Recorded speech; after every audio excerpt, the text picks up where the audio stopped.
Oh, yes. This is the Hardcore Marketing Show. I'm Casey Cheshire, your host for this epic journey. And today's show, sponsored by Cheshire Impact, on a mission to help people maximize their use of Pardot and Salesforce. CheshireImpact.com. Bam. And there we go. Good morning, good afternoon, good evening. For those of you at 2 a.m., good morning again. I'm stoked to be here. I'm really excited to introduce you to the guest because I know him and I'm excited to learn more about him. Some of the stats, he is a veteran of doing design and interactive design, new media development, 17 years, plus or minus a couple of years. He's been doing this for a long time, very experienced developer, entrepreneur, marketer, technologist, and business consultant, marketing strategist. Where? At Cheshire Impact. Daniel Cordell, how are you, sir? I'm doing great. Thank you. This is so awesome to get to be with you. Yeah, man. I mean, we've been working together for a bit now, but I'm excited to really get to know you and dive into some of the marketing strategies, as well as learning some of your story too, of where you came from and how you got all this experience. And so the theme for today, this is kind of like, inside Cheshire Impact, almost like inside the actor studio. We get to go behind the scenes and see some of the amazing people at Chesh and learn from you as well. So I'm stoked to be here. I want to pass you this. Now it's heavy, but I think it'll work out, so you should be fine with it. Here you go. This is Thor's hammer. Go ahead and take that and smash for me some kind of marketing myth or bogus strategy or misconception. Wow, that is heavy. Oh my gosh, you've got your own Thor's hammer. Look at that. Hey, so let's, here we go. Ready? Thor's hammer. Cheers. Boom. Cheers. People are listening like, what's going on? Like, I literally have a Thor's hammer I pass people.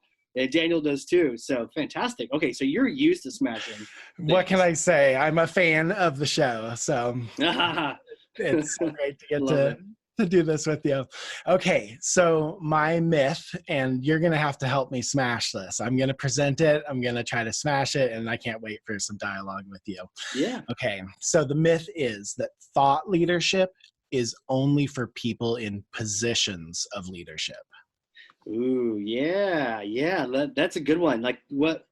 Dive in. Just start blasting. Yeah. So here's part of just how this myth is perpetuated. So I want to kind of create like a sample scenario. Yeah. We'll even use a little bit of a persona. So let's say we've got Alex, and Alex works in a company as a web designer. So you could say this is maybe like a worst case scenario, but I think a lot of employee engagement statistics show that not everyone has a great situation at their job. So Alex works for someone, he's under the lead designer, the creative director, the chief marketing officer. So Alex is down there low in the organizational chart. And here's a couple things that create this scenario. His manager, let's say, is kind of protective of their role, and they're not trying to build up Alex and show him that he can grow and, develop professionally and take on leadership roles within the company. Wait, he's not trying to do that? Well, that's terrible. But it happens. You're right. It happens. Let's add another aspect to this, that the company as a whole doesn't have like an organized professional development program. So they're not incentivizing professional development, showing the team members that there's ways to set budget and set goals for them to go down that path. On top of that, Alex goes out, picks up a book on authority marketing or thought leadership. Yeah. And page one is this book is great for entrepreneurs, or it's great for CEOs, but small business owners. It doesn't really speak to Alex in his position in the company. And then let's add one more thing onto that. So when Alex joined the company, he signed an employment agreement, and not that the legal terms made a lot of sense or that they were really discussed, but he got the feeling that he wasn't even really allowed to go out and publish content on his own, or maybe the employment agreement even said notes that you keep if they're related to the field of business that the company is in, that those notes don't belong to Alex, they belong to the company. So all of this, again, this is sort of like a worst case scenario, but all of this adds up to where Alex doesn't feel like he's on this path of pursuing thought leadership. Right. You know, it's all plausible too. From the agreement, hadn't even thought about the book. Company not having a path, manager trying to protect the role or status quo. It's all kind of pointing to no, like don't do thought leadership, especially if you don't even own it in the future. Right. And it's all about the pursuit. It's about building someone up so that they know that that's something they can pursue. It's not so much coming at this from the standpoint that, you know, we need to be able to claim our thought leadership or claim our position, but it's just, can we pursue it? Is it a pursuit that we should be on, and our employees being built up in that pursuit? And yeah, go ahead. Well, one thing I like to do is look at some of the terms similar to thought leadership to kind of build a picture of what some of these exciting things are to get to pursue. So if you think of these synonymous terms like subject matter expert, knowledge worker, there's influencer marketing, authority marketing. What I like to do is take all of these, kind of lump them together and glean from them what I think is going to help me on my path and help me pursue my goals, and not get caught up in like hyper analyzing, well, what is a thought leader versus an expert versus an influencer, and definitely not get caught up in criticizing them, like calling them, you know, well, it's just buzzwords, it's just jargon, marketing or corporate jargon, but rather say, hey, these are really exciting opportunities, really good terms that have cool meanings. Let's glean from them, and as individuals see what we can be accomplishing and what we can be inspired by within this realm, and just how we can benefit from these pursuits. Yeah, not get cynical, like, oh, well, no, I only do authority marketing and that influencer stuff is BS. It's like, no. I like how you're grabbing a little bit from every one of them, because they probably all have their finer points. Exactly. So what do you, from mushing all those together, what do you get as like your working definition of thought leadership in general? What's your approach? Well, again, I love that there's all these little components to them about trustworthiness, about building credibility, being generous. And again, you take just one word like leadership, and that's such a powerful word. You can get a book on just that topic and apply it to your professional development. So, you know, leadership isn't about ruling over others and being a boss and differentiating and making sure that no one can rise to where you are. Right. Leadership is about building up others and contributing to a bigger picture and taking initiative. I like that you're separating the two of those from each other, because you're right. You could literally go read. One of the ones I like is the 21 Irrefutable Laws of Leadership. It's like a really good book. I think that's Maxwell too. I'll have to Google that. But you could actually go read that in the context of thought leadership. So you can repurpose all these leadership books, because we all know there's like thousands of them. But you could just read some of those and repurpose that as like, okay, a thought leader does this with your thinking, does this with their thoughts. That's cool. Exactly. And leadership is a cool word. I've been working on an infographic that talks about like, what kind of leader are you? And it's neat because you can think of, there's a leader in a race, and that can even apply to getting out there ahead of the crowd. So it's, you know, it's fun to just work with these concepts, and again, just take what you can glean and apply to your path. So what have you gleaned for your path? What kind of thought, you know, all these definitions, by the way, I love the word study and all that. What have you distilled for you? So I like to use the example of marriage counselors. And this is what I want for in my professional life. So a marriage counselor, picture a couple who's mature in their marriage, and they're older and they've worked through the hard issues. They're able to answer the tough questions. They've researched. So they're experts. They're thought leaders in this area of marriage. Yeah. And then picture them in a community of other married couples, and those couples look up to them, and they're looking for, you know, leadership, and they're looking for counsel. They take their tough questions to them. They get inspiration from them.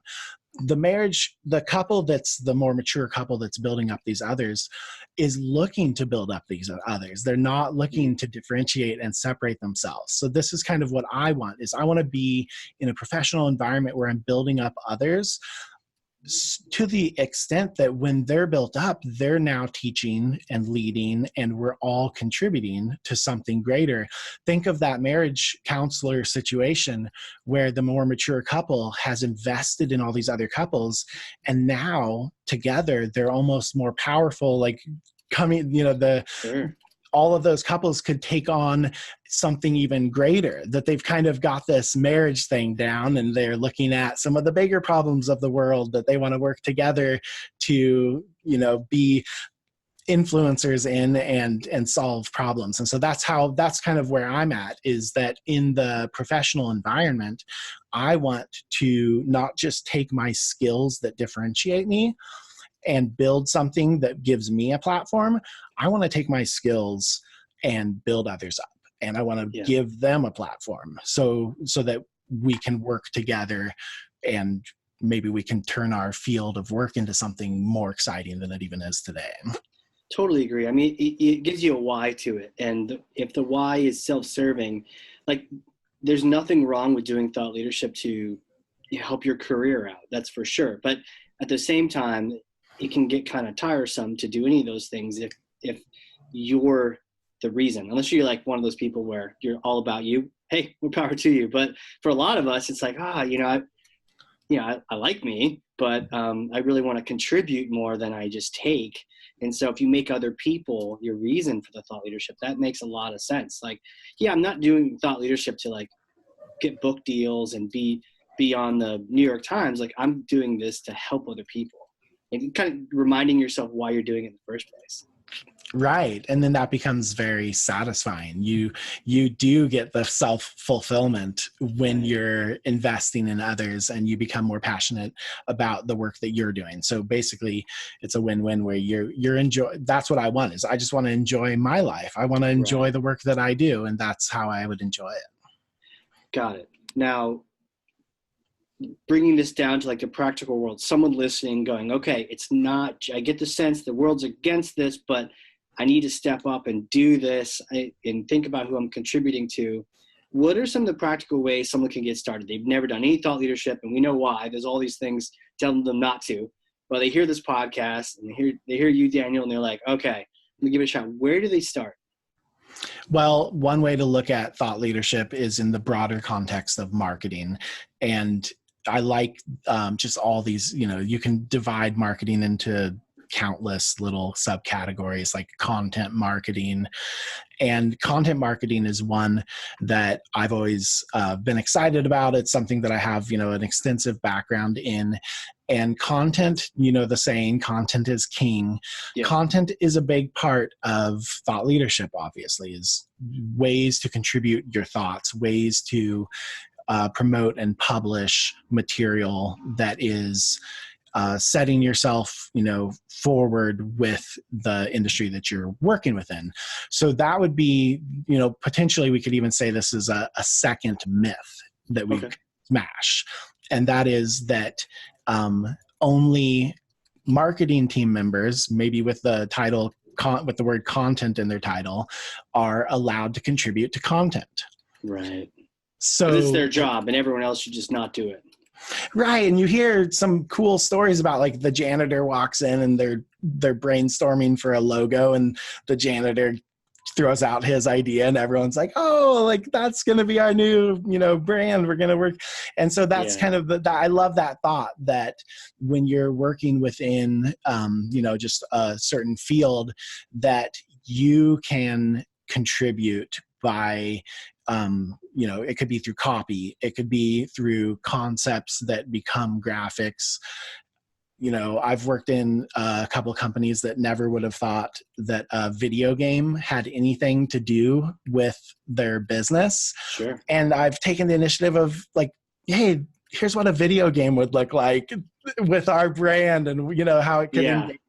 It could be internal to engage employees. So just being creative and contributing to content. I got to tell people about that. So I think was it a couple months ago? I'm trying to remember the timing. It was somewhat recently. I got an email, and you had created. And if anyone's interested in this, shoot us a note. You hit me on LinkedIn or Twitter. you had created a video game where it's kind of like that, what, Asteroids or whatnot, one of the old games where you kind of move back and forth at the bottom of the screen, and it was like a Cheshire logo, and you shoot things, right? And up on the top of the screen, different monsters are coming down. Well, the monsters, instead of being monsters, they're like Marketo, HubSpot, Right. Eloqua. I had a broken Salesforce connector that you Right, had to right. battle. All the troubles in your life are coming at you, and then Cheshire Impact is going around and shooting those guys. And we actually had a game internally to see who could get the highest score. And I think Logan and I were going back and forth trying to get the high one. Right. And I think Logan eventually did figure out Did sort he of beat me? secret way to do it and came out with a pretty monstrous score. Yeah. Yeah, of course. But then the question is, okay, who spent more time playing this game? Right. Yeah, but like that was an example of you. I mean, thought leadership. Maybe we'll repurpose in the marketing world, but even if we don't, you're doing things and pushing boundaries and creating content. And I think what that point was, like, content doesn't just have to be, the written word. It could be a podcast, it could be a game, it could be a website with, gamification. It could be all sorts of things. Exactly. And as you set out, this is one of the things I love about the content creation process is as you set out with a goal, it forces you to go deeper into the subject matter. So for example, building a video game for a brand forces me to work with that brand and the brand identity and the visual elements in a way that, helps me learn more about the brand, helps me think about user interaction, user experience.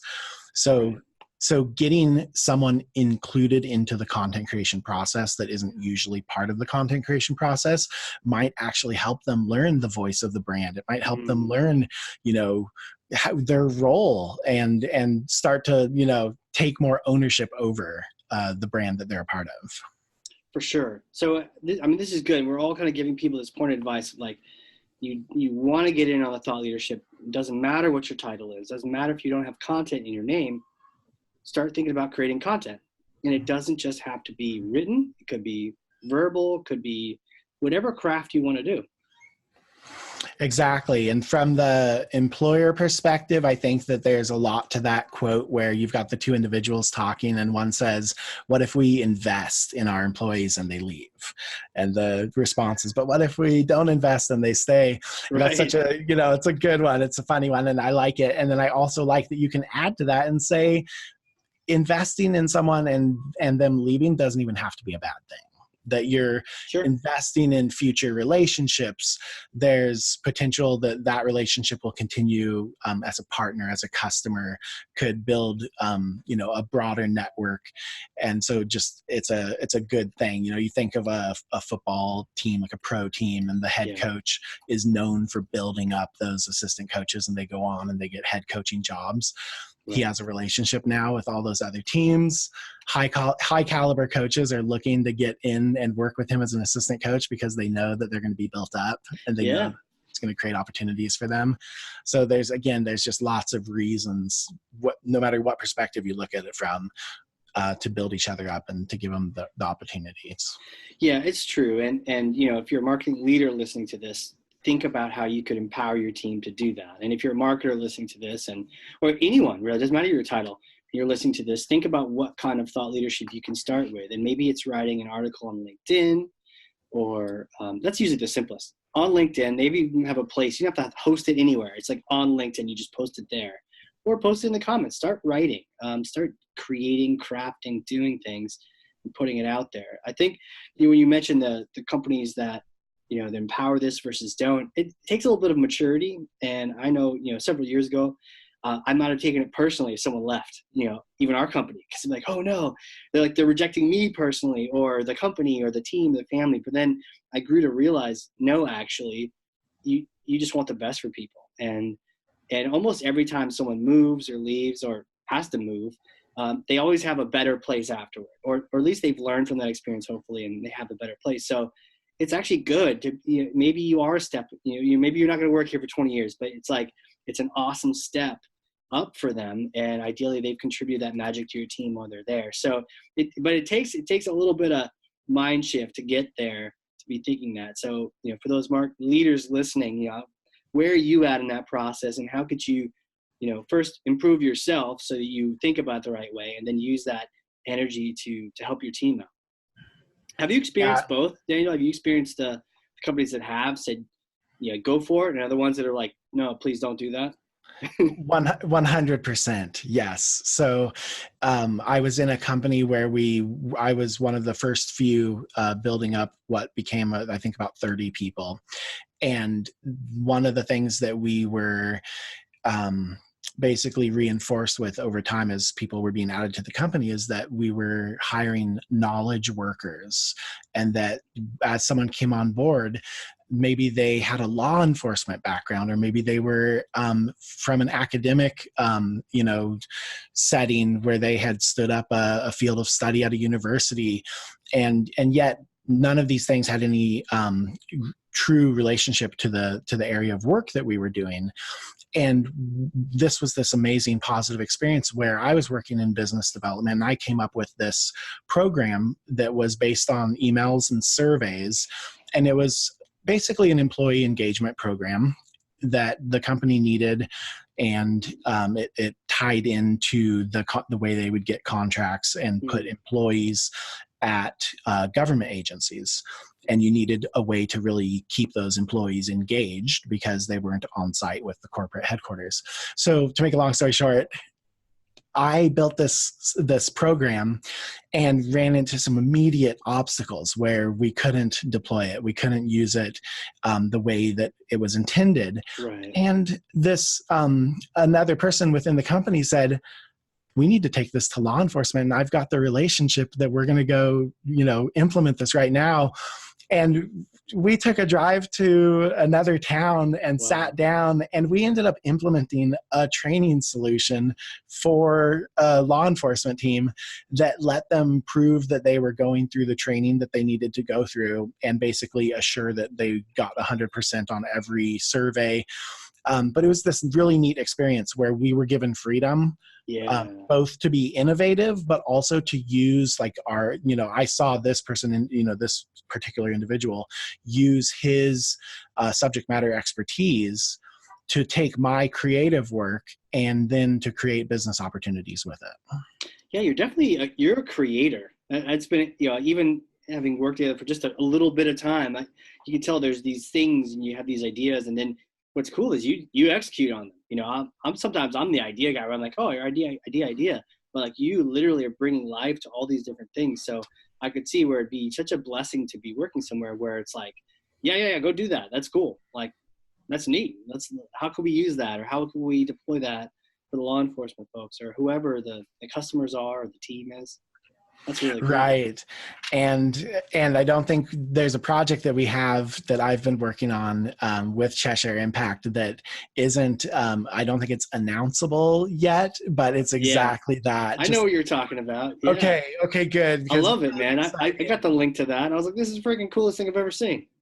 Cool. And to tie back to your last question of, there's the negative experience that someone can have, right, where, at one point I was working as a Pardot administrator, and in the realm of the Salesforce ecosystem, it's just incredible the opportunity that we have to pursue that professional path, both from getting certifications, but getting tied into groups that are supportive, traveling to awesome events, all of the training and the badges that you can earn, and how that ties into maybe going on LinkedIn and connecting with people and kind of, building off of where they're at.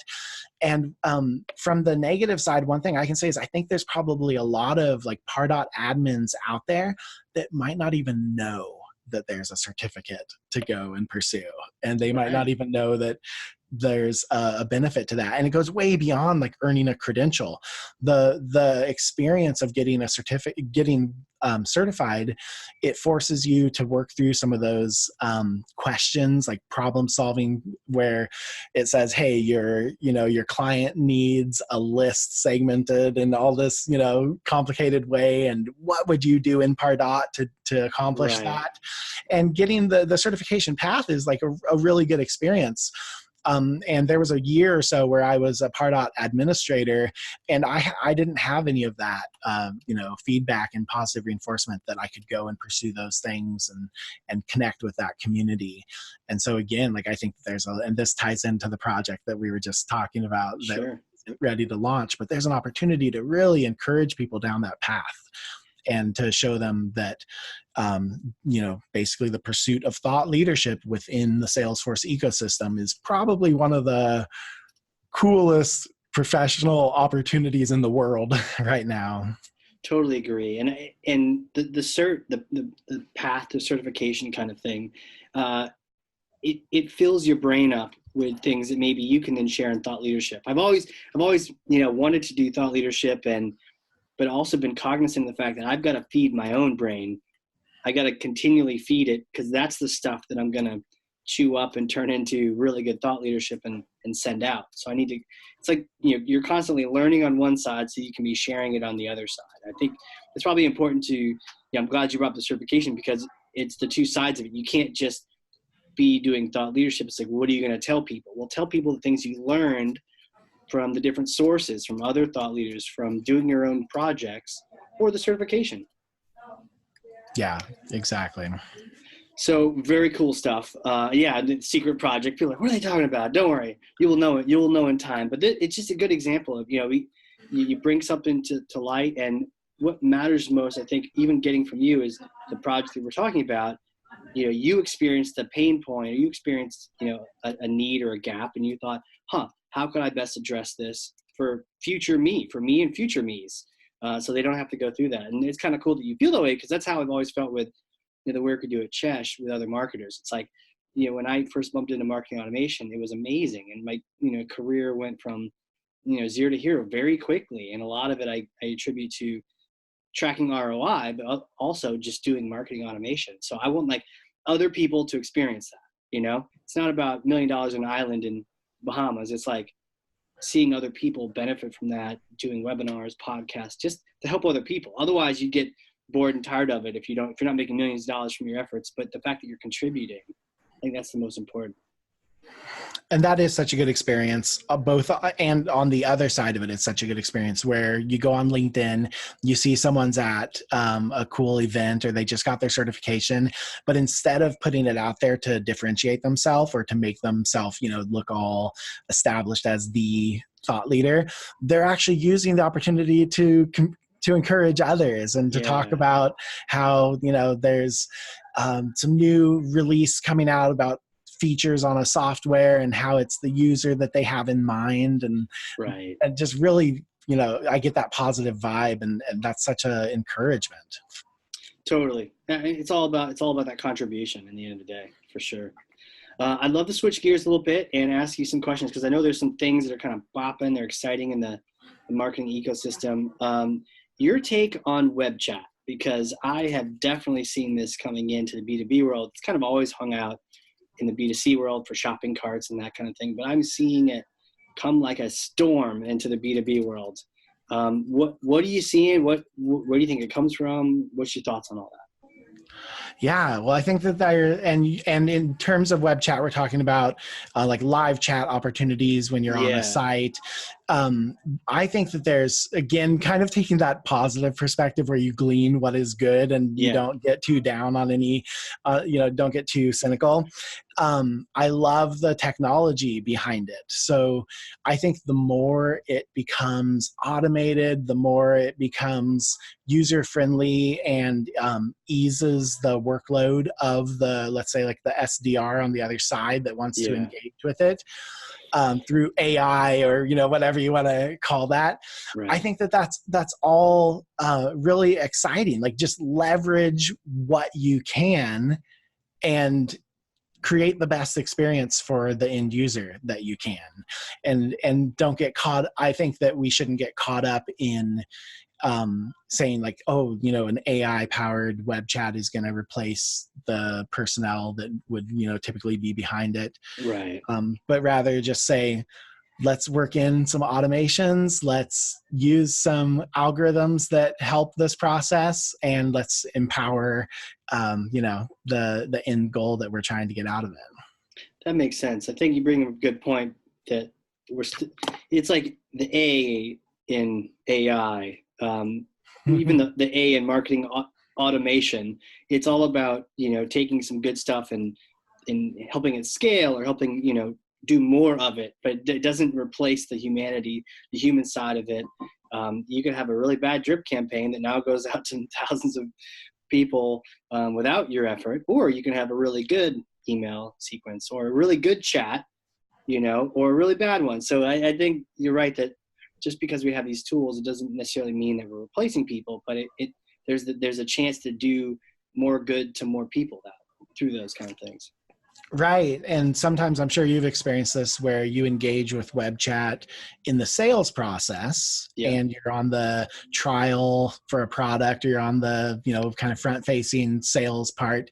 Then you finally commit and you're on that other side, and Webchat goes away, and you feel like you've been just kind of like let loose, like, hey, we made the sale and we don't need to interact with you anymore. So I think that the more we invest in Webchat and make it available, maybe on screens that we wouldn't typically want to put a lot of, one-to-one time invested in, I think that maybe as we automate some of it, then we can do that and create a better user experience. So I would love to have an SDR, or obviously it could be handed off to someone, but I would love to have someone show me the level of commitment to me that they had in the sales process after I've committed and I'm using the product.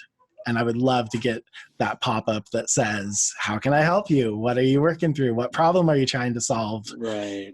So yeah, Webchat's just another one of those web technologies that I think if we use it to the best of our, capacity, we have an opportunity to really increase the user experience and the value that we bring to the customer.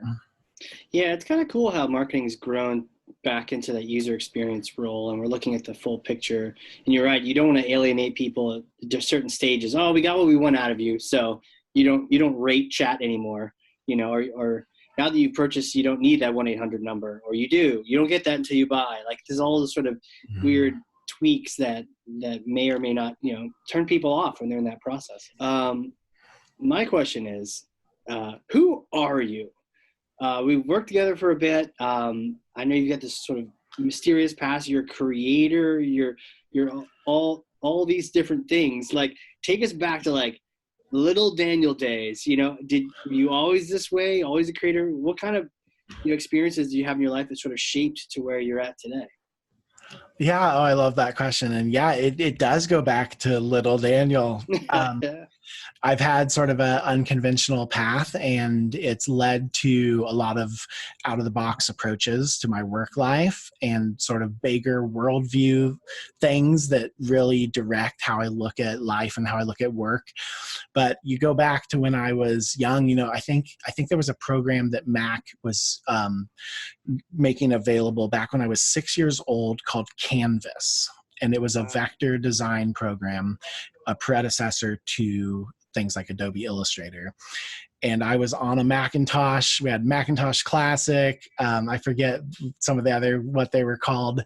And I was doing vector design work when I was very little. My dad had a consultancy where he would either have an office or potentially like a home office. And I was homeschooled, so I would be in that office with him, and he would make something available to me, whether it was a computer or a new digital camera that, people hadn't had their hands on yet. Final Cut Pro way back in the day when it was, replacing other types of video editing, and we had digital cameras to go along with that. So I at a very young age was, getting my hands on a lot of fun technology that would direct where I went in life. In high school, I entered into high school with a much different perspective than, just the conventional approach. So I wanted to get enough credits to play sports, but I kind of just didn't want to be there. And it was this rough, this rough thing. Yeah. So they let me earn credits at home. I was actually doing graphic design, contributing to the contracts that my dad was working on. Wow. and he would basically hand me projects. He had trained me in Adobe Illustrator. At this point, it was Adobe Illustrator, and it was, Wow. the real stuff. And I was able to get credits at high school with the portfolio that I built of the design work that I was doing on his contracts. And this is at 13, 14 years old. Wow. And as good as that experience was and how it let me play sports and that sort of thing, by early sophomore year, I was done with it all. And I left I was out of high school. And when I was old enough, within about a year or so, I got my GED and went to take some fun classes at a community college when I was 15, 16 years old. But really what I was doing is I was just continuing to pursue a professional path. Like I was, Right. at that point, I was the go-to person if you wanted a CD burned or duplicated. Yeah. I was the go-to person if you wanted a t-shirt printed. Yeah. So my dad had all these, things in our office, and I was designing t-shirts for local parks and rec. And we would do, all their tournament shirts and league shirts. And then that led to some travel. By the time I was 17, I moved down to California to go to a Bible school. And then I went overseas and continued with that school in England. And that opened up kind of my eyes to travel and that At sort of 17. Well, so 17 in California. Okay. I think I was probably 19 when I went to England. Yeah. At 18, I tried to go somewhere. I tried to go to Ireland, and it was like my first time just getting on an airplane by myself, and I got stuck at the border and they wouldn't let me in because I didn't have a good, I had a long like return flight time and no money. And they were like, why are you here? They're like, you're trying to immigrate, aren't you? You're like, no, I'm just coming for a long vacation. So I was in Ireland for about 30 minutes. And then that stuck with me through life. So since then, in the next few years, I went to all throughout the Middle East, Syria and Lebanon and Jordan and Turkey.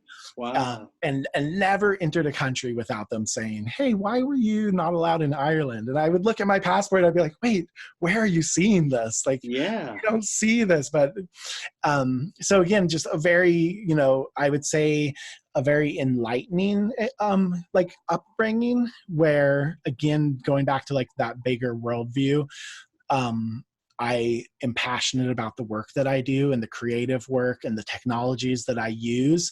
And it's that worldview, it's that, belief system that I've been able to, really enter into throughout life that defines like how I go about work and just the way I want to contribute to the world and to my family. I have 4 kids and love spending time with them, and they're using the technologies they have, just like I experienced. They're in my office with me. They're using Wacom tablets, and they're learning things like Adobe Illustrator without even knowing that they're learning it. I just give them a coloring book on a Wacom tablet. They're coloring, but they're switching tools. I want to get them involved in some of the more sophisticated, like enterprise level systems. I think in the academic world, that's something that's overlooked is we could be using Slack, and we could be using like industry standard project management tools just to communicate about our homework and just to turn in projects. So I anticipate that my kids, they're young, but they're already doing business online through things like Etsy. I anticipate that they'll have skill sets and a resume built while they're young with enterprise level tools. And it's something that they've been able to experience even just while they're doing simple little homeschool projects. Wow, there's so much there. You're right. Crazy cool path. Now, going back to when your parents let you drop out of high school, were you just getting so much done at home and they're like, yeah, you're right, you don't really need to and what sports were you playing too? And eventually it was like, no, I'm good. Yeah. And I was playing sports every season. I was running cross country in the fall, playing basketball in the winter, and tennis in the spring.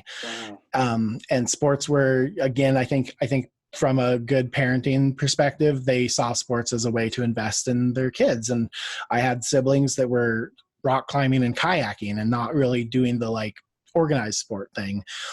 So I think I really took that from my parents as like a really cool, positive experience where they just looked for opportunities to invest in us, in the kids, in whatever area that we found that we were found to be passionate about. So I was passionate about sports, but I was also very, interested in graphic design and the technologies around like desktop publishing.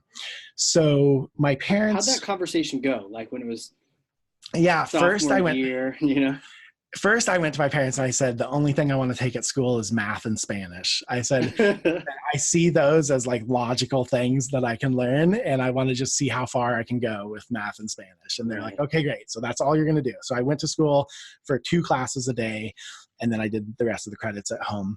But was everyone else jealous too when you're like, peace, I'm out? Oh, for sure. And it was one of those great like things where my brother was the president of the high school. So he and the like government class, the student government, had access to some rooms and stuff at the school that not everyone had access to. And I was always in there like doing magic tricks with them. Like I would like leave class, and then we would go into one of these rooms and I'd be like, oh, this is like what school should be. Like, I don't have to be in a class, but I'm here hanging out with people in like in a cool like environment. Yeah. So the conversation with my parents was easy because they were already of that mindset. They were the one instilling that mindset in me of just look to where you want to build, where you want to develop, look to where you think you bring value, and pursue those paths. So I entered into the sophomore year, and actually we were assessing like my credits at home, and my dad was sitting down with some of my teachers and had like a stack of like 20 books of like Photoshop techniques and all this stuff, and showing them what I was learning and that sort of thing. So at that point I had gone a year playing sports, and then the school was now giving some pushback, wanting me to basically, I wasn't going to get to play tennis that spring. I'd kind of slid through a couple cracks that they didn't notice in the fall and winter. And I was doing the work, but just somehow kind of not checking the boxes with a mentor at school that said like, yes, this is all good. So that day they said, there's no way to fix this. You're not going to be eligible for a sport until next year. So like, you're going to go all spring without playing. So my dad and I walked out of the school, and I looked at him and I was like, I'm done. I'm not coming back. So that was the last day I was ever at school. And like what I said, did he say? What do you like? And, just nod. Yeah. Oh yeah. He was like, great, let's go have some fun. Wow. Yeah. He was always supportive in that way. Cool parents, coolest parents ever. Everyone's super jealous. They're like, what? Right. They packed me up, put me on that bus, and off I went.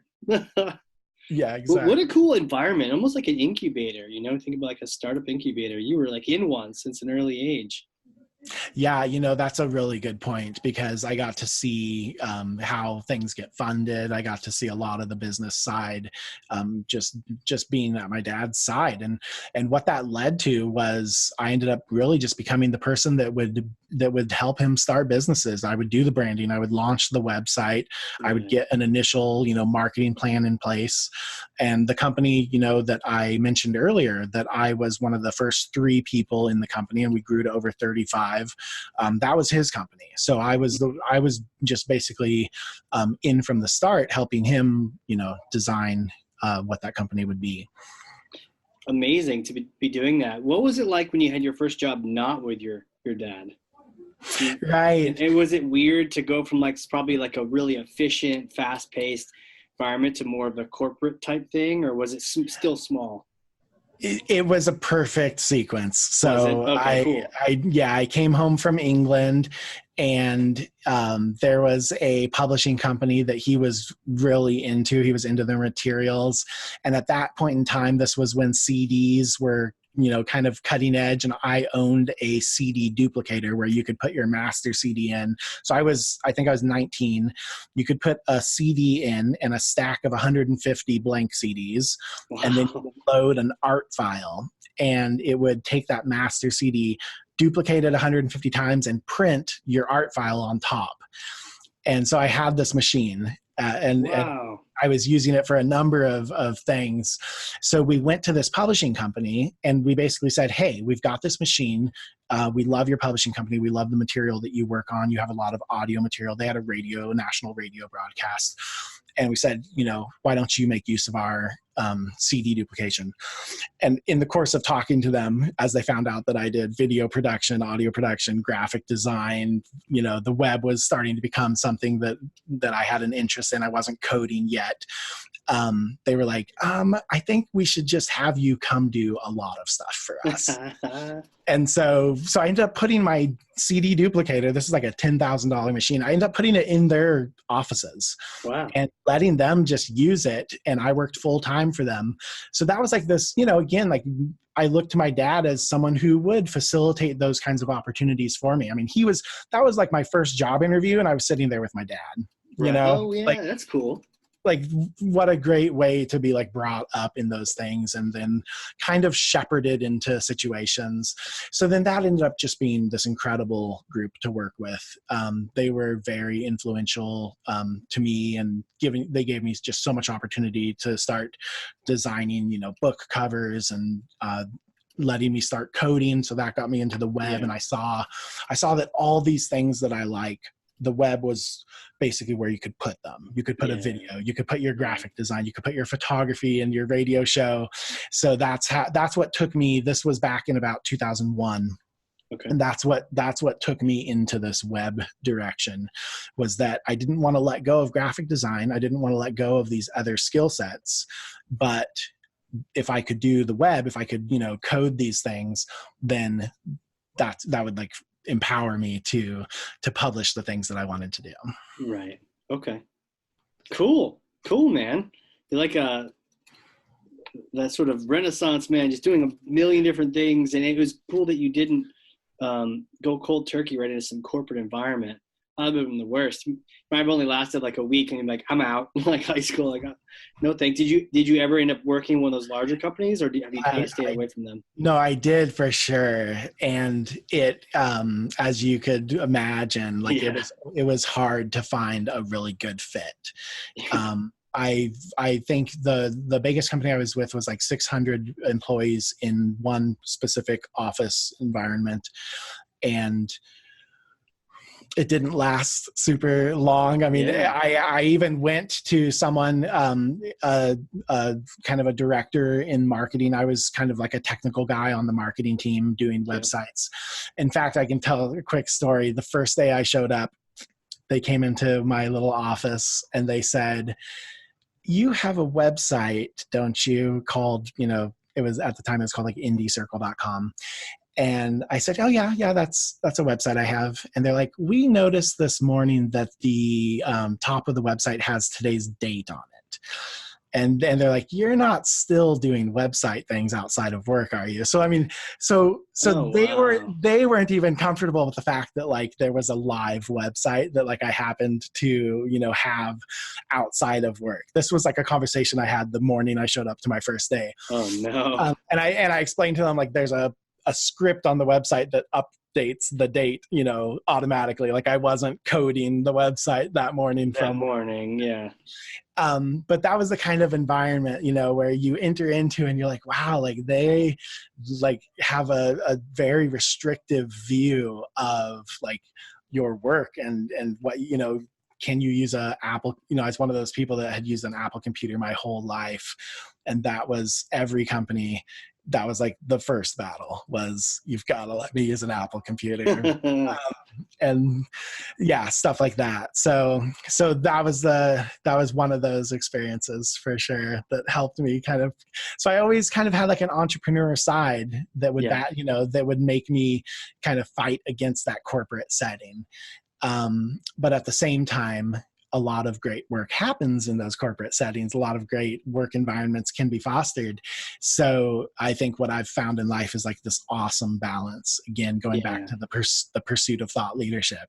Like you don't have to become a siloed, isolated entrepreneur struggling to do things your way, there's opportunity to work in those bigger environments and bring something unique to it and offer kind of an entrepreneurial mindset that helps you buy in to the work that you're doing and not clock in. Like you clock in physically, but like you don't mentally take that clocked in mentality.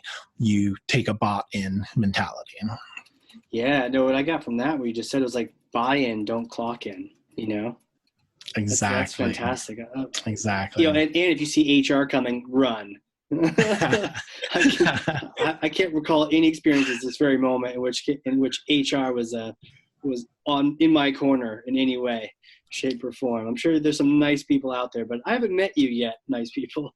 I've only met your evil twins in the HR world. So, kind of rounding out this amazing story of this sort of organic career development. If you were to get in a time machine and go back in time to when, usually I say when your career first started, or maybe when you left school, but I would say when you left high school, if you were to go back and give yourself almost like career advice or life advice, what would you tell yourself as you were beginning that career outside of school? It would be about relationships, and it would be about building others up. And thankfully, like, I don't have regrets looking back through my life, but I think that it just can't be stated enough that every work environment that you go into, every team member that you work directly with, is an opportunity to bring value to them and build them up and create like a lifelong relationship. And I think that I went through a lot of work scenarios where I either moved from like one city to another, or just simply, changed gears and went to a different company. And there just wasn't a good outcome where you're still connected with them. And that would be something that I would have told myself, is like, no, look for ways to stay connected and build, hopefully continue to mutually benefit relationally. Yeah, it's so important to think about those people you work with, and maybe at the time they're annoying or they're great, but it's like careers are so long, and you may have worked with someone for just a couple of years, but then keeping in touch with them can be fantastic. And I've also found when the company's the worst, sometimes the relationships you create are the strongest because you were in the horrible place together, and you can always look back on how terrible that was. Oh, for sure. That's the thing, is like seeing it like you're a team, and you're just like one little chess piece in this team that's got to overcome some obstacles, and you can work together and definitely, build good relationships through that. Absolutely. So now I got to ask you about this travel, because this career has sort of enabled you to be able to go places, do things, spend time with your family. Has Ireland ever let you back in? Have you ever been there? So after Ireland was when I went to England for school. And that was the closest I got to Ireland. I was in Scotland, and thankfully it was amazing, these experiences. Like basically whoever I was with at the time would usually be really helpful in getting me into the country. So, when I was in England and our school took a little trip into Scotland, sure enough, like there were problems, but the teacher, facilitator that was with us was, very helpful in that process to get me in. But no, I've never tried to go back to Ireland, interestingly enough, because there have been a lot of good travel experiences, in that time of my life, that it would have been fun. But no. Well, maybe it goes on the bucket list, but I think we definitely want to email ahead of time and say, okay, look, this wasn't some criminal activity. This was just, I went on a whim and I didn't have enough money for you to let me in. So how about we just be friends now? But it sounds like some secret record somewhere where everyone's hassling you every time you're trying to travel here and there. And they're like, what happened in Ireland? You're like, oh God. For sure. But it really set the stage for all the other travel experiences. So like I would go when I went to Syria. Tell me about that. Why did you go to Syria? So again, this publishing company that I worked with, the materials that they published were on a lot of the topics around the Middle East. And during that time, there was so much activity and so many questions of, what do people think about certain things, that I wanted to go there and actually just engage with people. I had read a bunch of books. I had heard a lot of, experts talk about things, and I wanted to be there and just kind of learn it for myself. So when I flew over to the Middle East, I went with this little travel group that was on a 12-day kind of excursion where they would see some museums and that sort of thing. And on the very last day when they got on their return flight, I had a 7-day visa. And they helped me facilitate this. And again, just the relationships that I built through this was amazing. But our travel guide said, okay, my daughter-in-law, my distant relative, is going to make a room available to you. So if you stay, you've got a place to stay tonight. So we let the travel group at the border continue off to the airport, and then I got back on the bus and went back into Damascus in Syria. And the travel group flew back to the States, and I was in Syria with no return ticket and a 7-day visa. And I was going to meet the person at the house that I was going to stay at that night. But sure enough, her nephew had an aunt teaching at some sort of relative connection, had an aunt teaching at an English language institute. Okay. And they're like, you could probably stay here if you got a job at the English language institute. So I'm like the high school dropout that's going to go teach English as a second language. Well, you know how to speak English, so hey. Exactly. That was one subject that I had covered. So you ended up doing that? Yeah. So I went, got the job. Amazingly enough, I had a background. I had a little bit of experience coaching tennis, because tennis was like my life as a kid. Got it.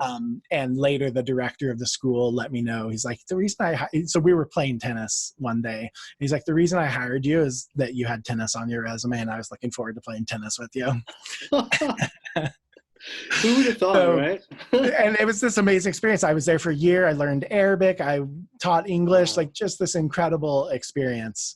And again, from traveling to Ireland and the connection to all that, it just was kind of these little steps of faith that I was, totally down for experiencing, and everything.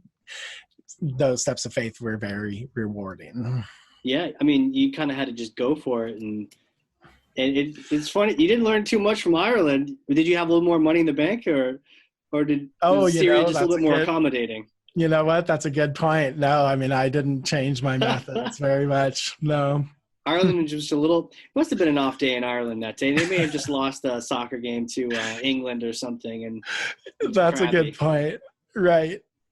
You don't usually think of Ireland immigration being but Syria, now, was it dangerous when you were in Syria at the time, or has it always been dangerous? And that was sort of the perspective, was oh, surely this would be dangerous to be in Syria. This is 15 years ago.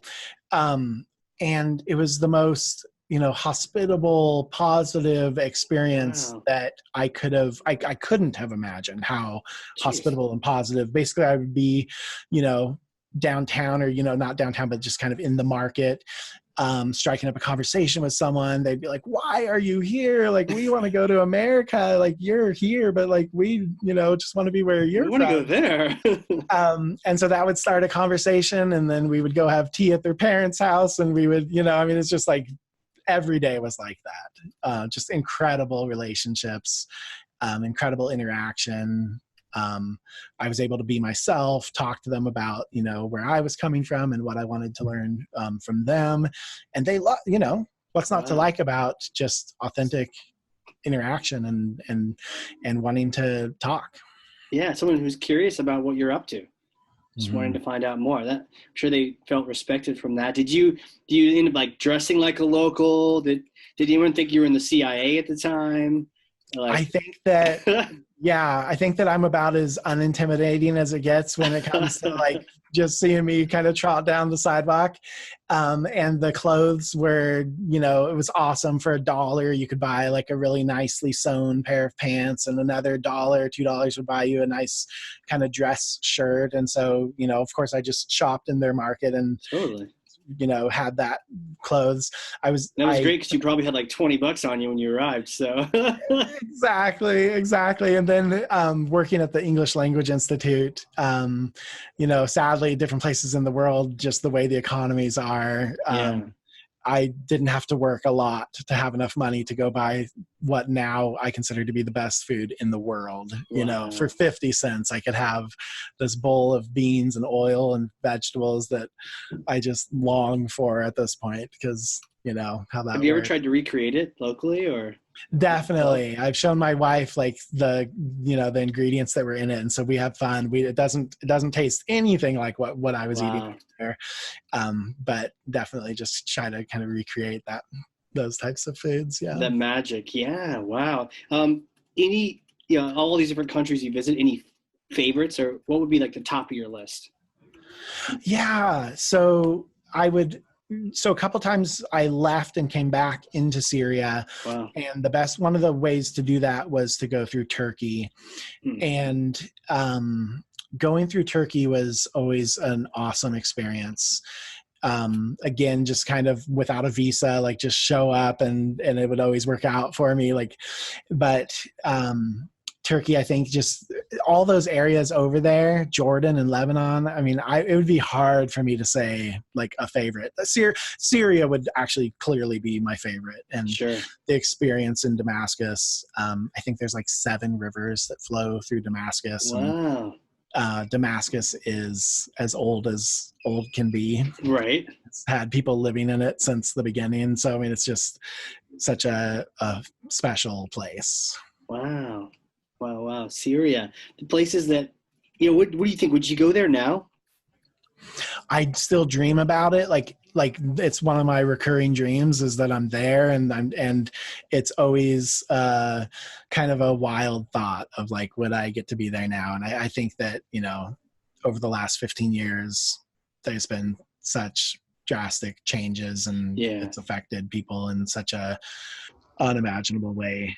That I just haven't even been able to take my mind to like the thought of like, yes, I would be there. So it's unfortunate, but it seems like it's gotten darker there, but hopefully they'll come through that and you'll be able to get back to it. That's my thought with like Egypt too. Egypt's had its periods, but hopefully it gets stabilized because I'd love to go hit up the pyramids and just see ancient culture, No kidding. Isn't that right?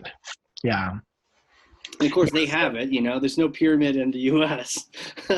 Exactly. So where I have young kids, I think that one of my hopes is that, we've got a lot of years ahead of us and hopefully some opportunities for travel. Yeah. Right. I mean, you better start emailing Ireland before that though. So why did they take Daddy aside? Oh, long story, guys. Listen to the podcast when you're older. Right. So you've been doing some projects with them. I know one of the things I had seen was, I think it was with your son, it was doing this sort of like running video blog. And you're doing these different projects with your kids. Tell me more about that. It seems like a big part of your life. Yeah. And again, this ties into just that pursuit of expertise. Right now, my son, he's 10 years old. He's passionate about running. He runs 5Ks like every week. Last year, he ran 14 5Ks. Wow. And this year, he's continuing to add to that. I think he's run like 25 like total. And so when I look at him as, having these little areas of interest, I look for opportunities to invest in his future through those activities. Okay. So what we created is a running interview show. So it's a vlog. It's called Garfield Cordell Running an Interview. And runninganinterview.com is where it will launch. That hasn't launched yet, but it is on YouTube. And he goes for these long distance runs. His first run was with the founder of a running shoe company and went for this like 40-minute run. And I ride a bike out in front of them with holding the camera and microphone. And he interviews the person while he's on this long distance run. And again, at 10 years old, it's so great because he's little and you've got these like guys that are so much taller than him. And it's giving him the opportunity to connect with brands. So he's now an ambassador with that shoe company and he wears their shoe all of his races and has every pair of shoes they make, and they're, his favorite thing. So it gives him the opportunity to like build like sponsorship type relationships, but more importantly, like professional relationships. That this is now a brand of his own. This runninganinterview.com is his own brand that he can build and contribute to and see where that takes him. And my daughter plays soccer. Well, hold on before we get to like I've seen that particular interview. It was amazing. And first of all, I don't know how you rode a bike and filmed. I can barely manage one of those two at the same time. So you were riding this bike, filming it. It was very it was a very smooth video. So it didn't seem kind of hackish. It was very professional. And your son, he's there and he's just running with this, the founder or the CEO of this shoe company and asking very astute questions. And a credit to that CEO, he's answering them like your son's a real person. He's not placating him. He's actually, we do this because of this. And I remember at the end of the run, they hopped in a stream. They like took off their shoes and they're like sort of wading around a stream, kind of cooling their feet off after the run and just kind of chatting like real people. And it was the coolest thing. So I don't know if you're going to have the domain fixed up before we air this, but either way, definitely check on YouTube. We'll put a link in the show notes. It's the coolest interview I've ever seen, adult or child. So, it's too bad we're not running and putting our feet in the pond here, but yeah, it's fantastic. So, okay. So your son's you're doing that with him. And what is your daughter up to? Or one of your daughters? And then my daughter, she's a couple years older. She's also a runner. She's also wearing those shoes, but she is a goalkeeper in soccer and is really, passionate about it, wants to be the best goalkeeper. She talks about, she prays at night that in 7 years, she's going to be the best goalkeeper in America. So wow, I love that. Yeah. And that came from discussions around the 2028 Olympics in Los Angeles, and just how neat it would be to use that time frame as a goal, whether it means you get to go to LA and watch the Olympics.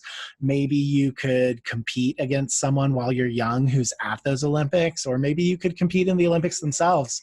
But both of my kids kind of look at the 2028 time frame as like a cool thing to be looking forward to. So as a goalkeeper, she now has keepinggoals.com. And similar to runninganinterview.com for my boy, this is her brand and area of expertise and an opportunity for her to vlog, to also do interviews, but to also just build herself up. I think that as sports and things progress, we're seeing more and more that thought leadership is a big part of your professional experience in sports, that it can be how you get opportunities, that scouts can look at your social media and they can look at what you're, how you represent brands as an ambassador. But it's also where the most elite of all athletes, it's where they go when they're done playing their sport, or when they're done, performing at the highest level. They go into a lot of these like entrepreneurial thought leadership routes. And so why not start building those early and kind of make those part of the athletic experience? I think there's just a lot of opportunity as a young person when you're competing and building skill to go ahead and, build yourself up professionally and learn some business skills and build some relationships. So my daughter has keepinggoals.com, and that's, where she'll have a platform to show some of her expertise. And hopefully it'll be something that just sticks with her, that she'll find, can kind of bring a return on investment to her over the years. 100%. And my thought hearing you say that was just like, coolest dad ever. Wow. Like your kids are having these sort of it's great when your parents sort of are your incubator. And mine was like this too. I realized this later on, didn't squash my desires to start, this company or that business or this, but like, it's so inspiring to see. But you're setting them up with these domains, and they've got, and it's high production value. So it looks professional. People can take them seriously that way. How old is she? She's doing this Keeping Goals? She's 12. Wow. And going on 20. Right. And along with all of these kind of online persona experiences, we're tying to it the marketing and the branding and the logo development so that they experience kind of the whole gamut of building a platform and knowing who their audience is and what kind of voice would connect with that audience. So it gives them the opportunity, potentially, you know, business opportunity, but also over time, that's going to prepare them for a lot of other, you know, situations where they'll be able to bring their skill sets. Totally. And if they may end up asking you to drop out of school, but at least you have experience. Are you going to let them? Right. And they're homeschooled. And are they? Okay. The plan is to go into, similar to my experience, go into public high school, and we'll see how that goes. I anticipate that they'll be on a level of success that a couple of years of high school will be enough, and they'll be too busy with their business ventures and things, elite sports performance and all of that they'll just have to, that they'll get what they can out of high school, and then we'll see what the next step is for them. But that's all to be determined. Right now, it's all about just kind of looking for ways to invest in them and help them accomplish their goals. Well, that is awesome. And I think, you know, based on hearing what you're even doing for your kids, you're the one to talk thought leadership here and give people the inspiration, because you're helping inspire it all around you. So hopefully this episode inspires some people to start just trying a few things themselves, because you're around it. You're in and around it. That's your thing. It's amazing.